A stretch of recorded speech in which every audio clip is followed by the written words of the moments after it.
Have a nice conversation over lunch. Catch up later. Yep. Okay, so the last session of the master thesis presentations for today. For you new people who haven't been here before, the rules are as follows. About 15, 20 minutes, 25 minutes maximum presentation. 29 minutes. Yeah, you can do it in 20. just skip the unimportant stuff. Yeah. After that, opponents. Who are the opponents? Good. You ask about 5 minutes each, right? Interesting stuff. The other stuff you can put in the report. Good. You also take notes if some other interesting questions by the audience. Take notes so they get feedback, right? You're smart and listen, right? Good. After the opponents have said theirs, the floor is open for the audience for 10, 15, 20 minutes, and we have a nice discussion. The supervisor is here. Herr Professor Dr. Jörgen Börsler. However, Herr Professor Dr. Jörgen Börsler can't say anything during the defense. That's how it works. I'm not allowed to ask questions. You are allowed to ask questions, but not answer them. Please. Hello, good morning. I welcome you all for coming here to attend our presentation. The topic of our thesis is a framework for security environmental elicitation. My name is Jibril Islam, my partner is Mukhtar Qureshi, and our supervisor is Dr. Jürgen Börsler. We are really happy that he's here. So before I start talking about my thesis, I would like to give you a brief introduction about the concept of security in software. As assets got connected to softwares and paper and pen was replaced by electronics, the concerns about security in software grew more and more. Hacking incidents around the world are the evidence that yet softwares are built with vulnerabilities inside. How security is neglected? Basically, most of the time software development is focused on the functional requirements, and the non-functional requirements are given second priority, and security is one of the non-functional requirements. And secondly, we have lack of resources. We have different sizes of organizations, and we have less time to market. And there are some other factors which contribute to the negligence of security in software.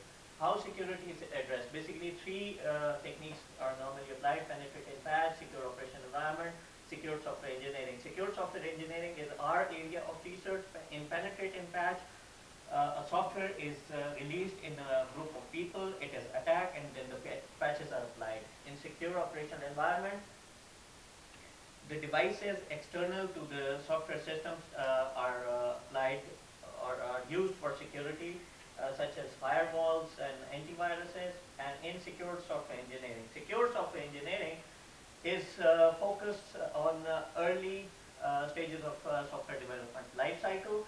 To get the security requirement of a software system, number of security requirement elicitation techniques are used. So these techniques are categorized into formal techniques and into informal techniques. So what is the difference?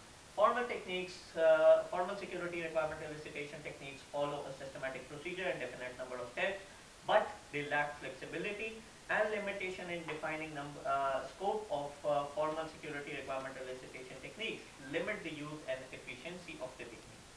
Informal techniques, on the other hand, are more flexible, but despite the flexibility of informal techniques, they lack a systematic approach. So basically, we have strengths in formal technique, we have strengths in informal technique, we have weaknesses in formal techniques, and we have weaknesses in informal technique.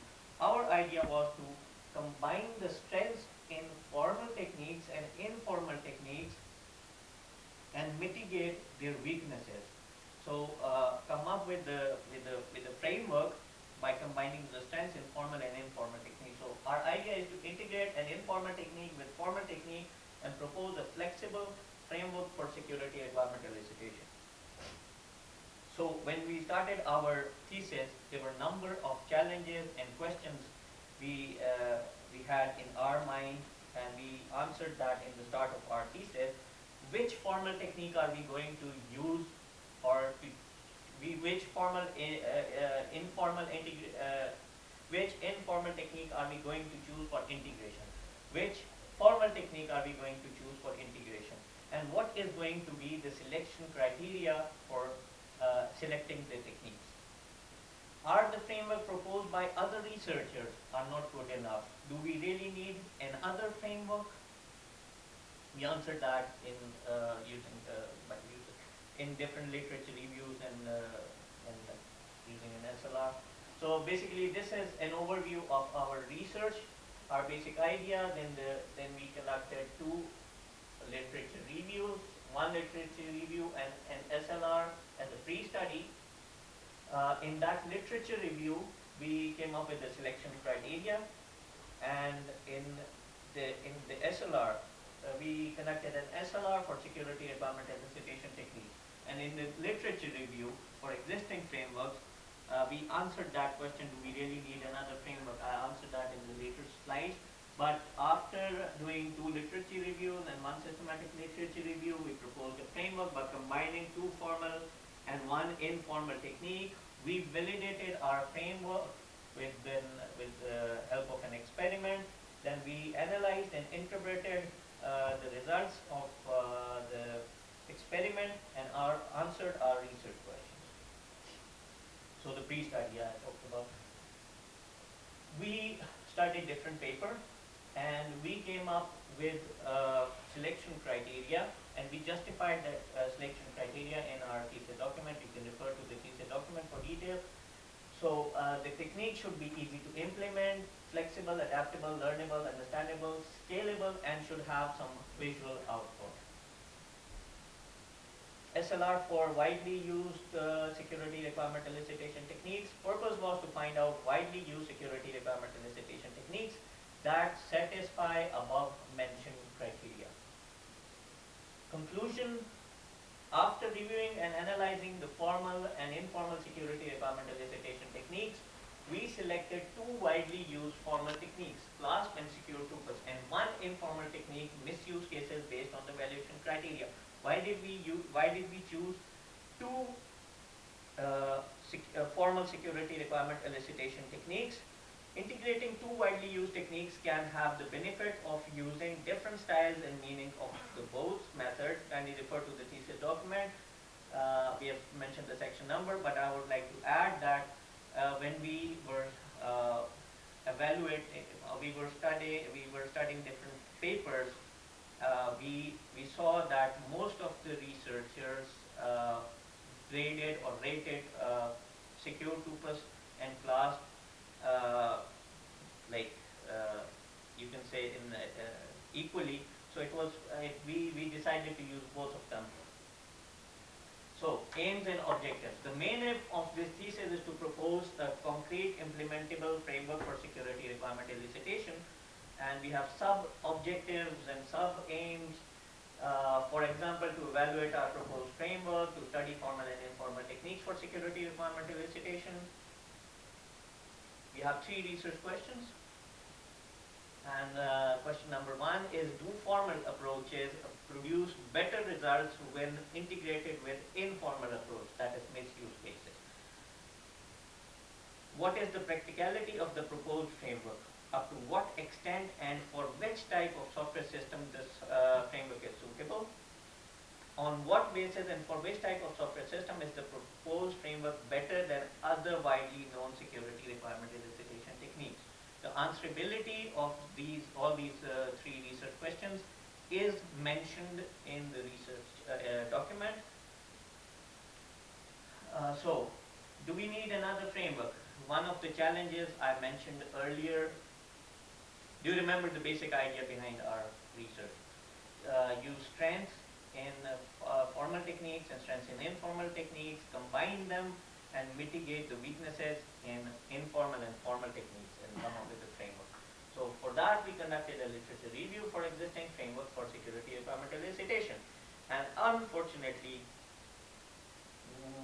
we were not able to find any paper in which the authors have proposed a framework by combining formal and informal security requirement elicitation techniques. There were many papers in which authors combined 2 formal approaches or 3 formal approaches or two informal approaches, but we were not able to find a paper in which an author or authors have proposed a framework by combining formal and informal security requirement elicitation techniques, which is our idea of research. So I would like to invite Murtaza to explain the details of the techniques. So I will explain the understanding secure purpose, misuse cases and class. Secure purpose was proposed to fulfill the limitation of purpose. Secure purpose is security requirement elicitation technique which is used to model security features throughout the development life cycle. The process it includes it's the early requirement analysis, late requirement analysis, architectural design and detailed design stage. This is an example of secure purpose. As you can see from the diagram, it uses strict graphical notations like node, constraints, and dependee. What is misuse cases? Misuse cases are actions that are performed by a person in order to harm the system. The purpose of misuse cases is to threat use cases to hinder them in achieving the goal. Basically, misuse cases are the inverse of use cases. This is the example of use cases, and as you can see from the figure, right side of the figure shows the misuse case element and left side of the figure shows the use case element. Use cases element focus from the user's perspective and misuse cases element focus from the attacker's perspective. Last is another security requirement elicitation technique is an application security process which focus on security throughout the software development life cycle. Class basically has 5 views and 24 activities which are grouped into 7 best practices. 5 views are the concept views, role-based views, activity assessment view, implementation view, and the vulnerability view. These are the best practices of class in which 24 activities are grouped together. So the summary of this is, as I've explained the example of secure purpose, it uses strict notations and diagrams which are really difficult to integrate with textual form of activity descriptions. It uses notations like node, dependent, node, constraints, dependee, dependent used in secure purpose, which are the extension of the purpose methodology. Without these notations, one cannot carry out activities of secure purpose. Then misuse cases, which uses both textual and pictorial form of representation. Misuse cases represent the attacks on a system, as I've discussed. So all the 24 activities of class having textual explanation, it means that activities of class explained in simple and plain language. Class activities and best practice focus on secure the system throughout the software development lifecycle. Now we call Jibril to explain the proposed framework. Thank you very much.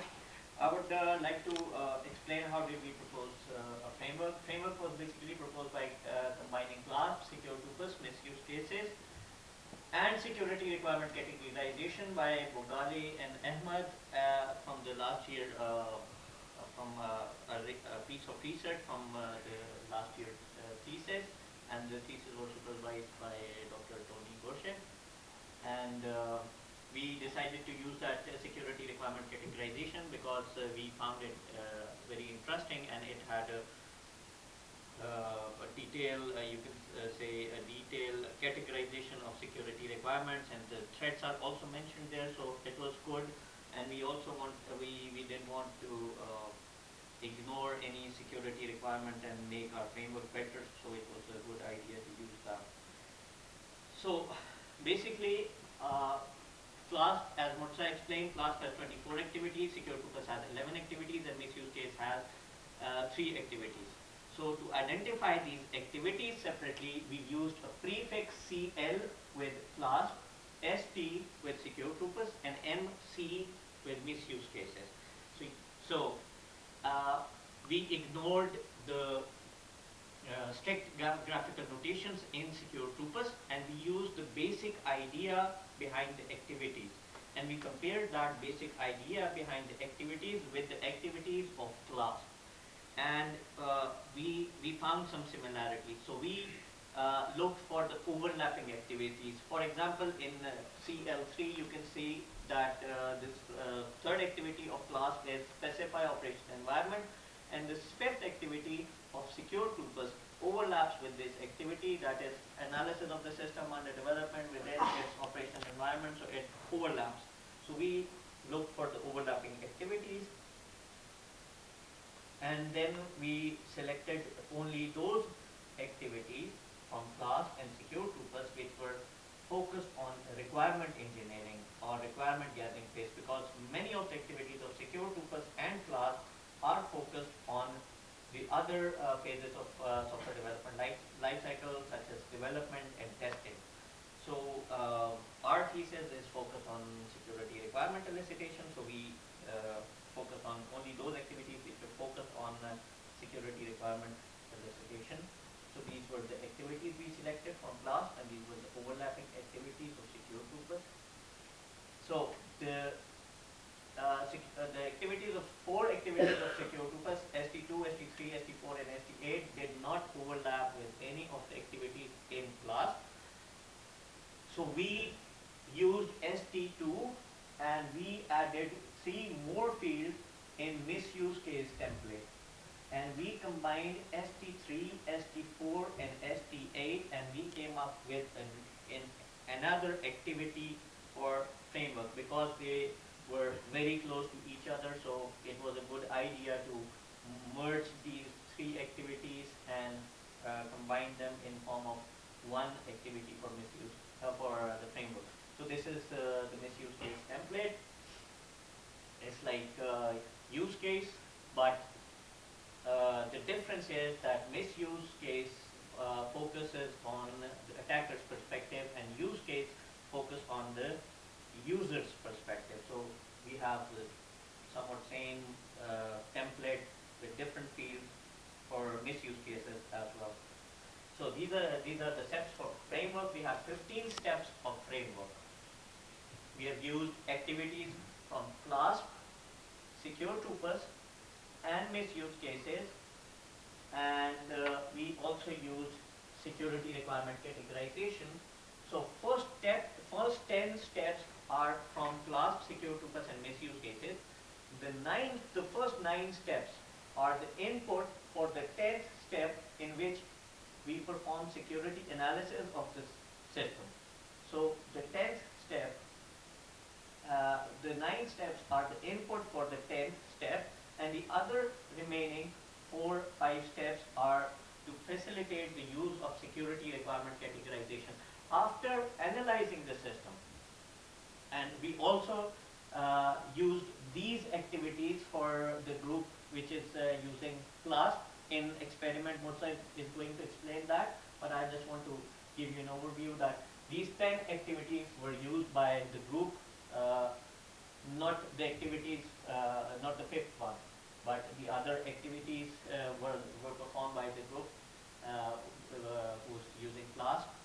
So anyways, after that, after performing the security analysis, you update the document, then the person who is using our framework should identify resources, entry points, functionalities, assets, services, etc. Then suppose all the threads mentioned in the categorization are true for all the resources, entry points, and functionalities, assets, and services. Of course, all of the resources, all of the threads for every resources or every resource and functionality are not true.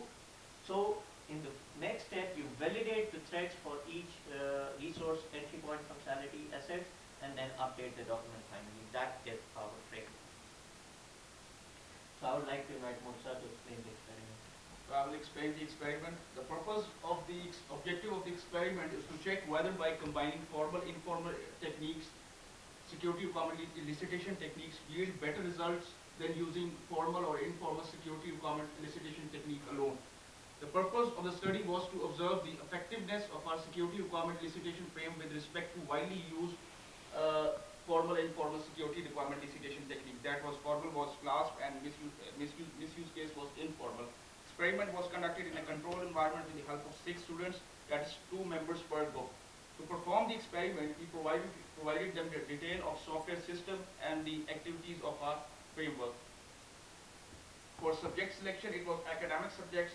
Population was the students who have studied requirement cleaning course at BTH and have some industrial experience. 6 students were divided into 3 groups, that's 2 members per group. One group performed activities of class, and the other group performed activities on framework and misuse cases. How did we evaluate our validity? Before performing the experiment, we conducted pilot study to check two things. One was the time to conduct the experiment, and the second was the feasibility of techniques. So during the pilot study, we observed that participants must have time to understand the task and ask questions. So minimum time to conduct the experiment with a small system was given was 11 hours. So we designed our experiment on the basis of observations of pilot studies.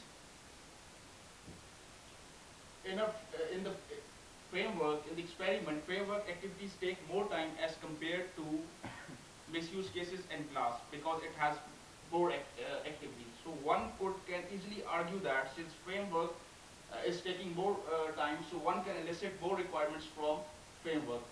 As we are dealing with human beings who have varying level of competencies, so what is the guarantee that the people working with class misuse cases have the same level of competency to work with the requirements?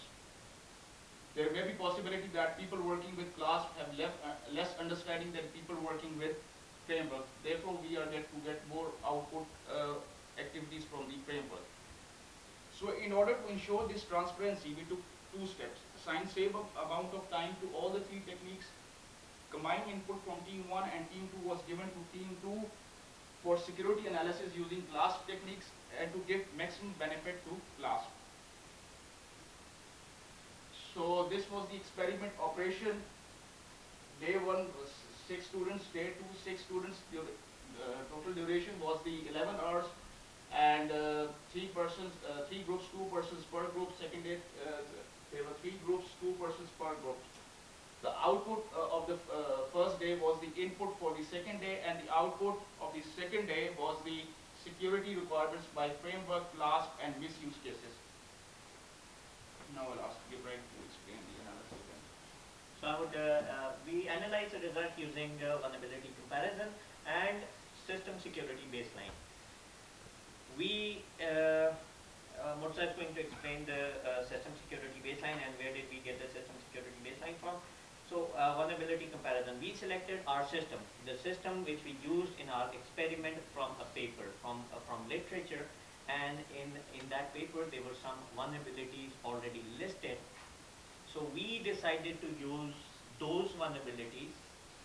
There may be many other vulnerabilities, but we only use those vulnerabilities which were listed in the paper, and we compared those vulnerabilities with our security requirements which we got from misuse cases, class, and framework, and we tried to see that which of the vulnerabilities are mitigated by the security requirement from class, misuse cases, and our framework. So basically, we, after removing the repetition in the security requirements for each technique, we compared vulnerability covered by techniques with already known vulnerabilities of the system. It should be noted that our focus was to elicit security requirements. Our focus was not on finding vulnerabilities, but security requirements. So vulnerabilities and security requirements comparison, 9 vulnerabilities were listed there. So when we compared the security requirements with the vulnerabilities, and we looked for which of the vulnerabilities covered, 5 out of 9 vulnerabilities were covered from the using framework. 3 out of 9 vulnerabilities were covered from class, and 1 vulnerability was covered using misuse cases. So 11% of the total vulnerabilities were covered with help of misuse cases. 33% vulnerabilities were mitigated using class, and our framework mitigated 55% of the vulnerabilities. So the security requirement baseline basically comes from the global security policy of the organization, but we searched different papers, and we also looked into one of the activities of class in which the system security baseline was mentioned. So we decided to use the maximum, you can say maximum points like authorization, authentication, confidentiality, and non-repudiation for the security baseline, and then analyze the system. I would like to invite. So I will explain the requirement types with respect to system security baseline. As you can see, for authorization, authentication, and confidentiality, framework elicited more number of requirements as compared to misuse cases and class. For accountability and for non-repudiation, framework elicited one number of requirements and misuse cases in class 0. For data integrity and availability, class and framework elicited same number of requirements. So vulnerability analysis show that framework mitigated 55%, whereas class and misuse cases 33% and 11%, as shown in the previous diagram. That framework elicited 55% of the total known vulnerabilities, class 33%, and misuse cases 11%. So this is the as you can see, the green line is the framework for authorization, authentication, and confidentiality. Framework elicited more number of requirements, and for accountability and non-repudiation, framework elicited more number of requirements as compared to class, and for data integrity and availability, framework and class elicited same number of requirements. And you can see for misuse case, it elicited 0 number of requirements. So what were the validity threats? Conducting an experiment with small sample space, that is 6 students, may be a question mark to a result. We can suppose that we can get the same result with large sample space, but we cannot sure about this. Results and conclusion mentioned in this document are based on one software system. So we can only make assumptions if it is tested in a larger scale. So although the software system for the experiment was selected randomly, still we do not have a large evidence to support our results. So using selected activities from class and secure tupus and combining those with misuse cases added strength to our framework, but we are not sure what technique actually attributed to better results from a framework. At the moment, we can only make suppositions about this threat. Response from industries was not positive because softwares have their own ongoing projects, so therefore it was not possible to engage someone from industry. So to answer the third question, do formal approaches produce better results when integrated with informal approaches, as we have discussed through visual analysis, since framework elicited more number of requirements than formal and informal technique. So one can say that if we combine formal and informal security requirement elicitation technique, one can yield better results. What is the practicality of the proposed framework, that is up to what extent and for which type of software system the framework is suitable? To answer this question, we saw that framework not elicit more number of security requirements but covers the vulnerabilities of the system also. Moreover, the framework covered all the security baseline features of the software system. Framework is more practical than class and misuse cases in terms of security requirement elicitation and the vulnerability mitigation. Moreover, we gather feedback from students to know the usability of our framework. On what basis and for which type of software system is the proposed framework better than other widely known security requirement elicitation techniques? As framework take into account those perspectives of the software system which are not touched in class and misuse cases. Example, threats related to functionalities and physical integrity of hardware and software. Moreover, frameworks provide an option to iterate through some important activities by which security requirements can be rechecked and refined.